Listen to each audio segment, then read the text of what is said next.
kana guai ta in zia lowe bom bua lâu thay mà khá in zia na ma qua lowe karam zian hai in together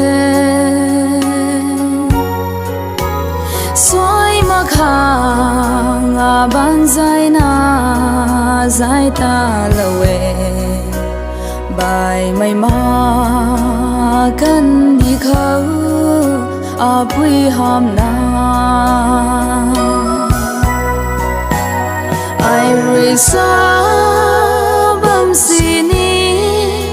sa tầng mà bùi rồi in diện na ta lâu mây ta nín dầu kỳ nâng là ta in diện lâu mây sa tầng thủy là ghê à bùi ram gia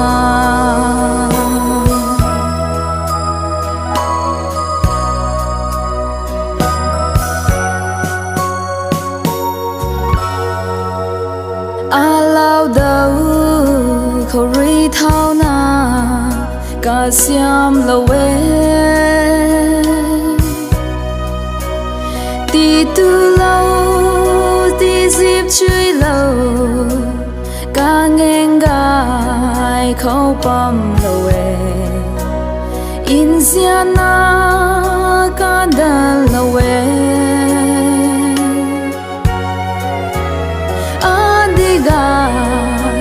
đi thức cho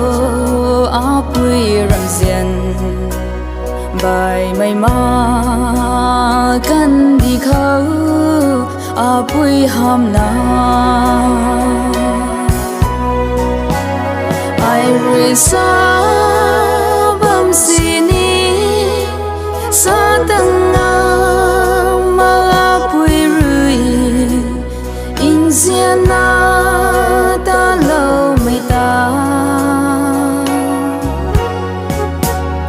nín dầu kỳ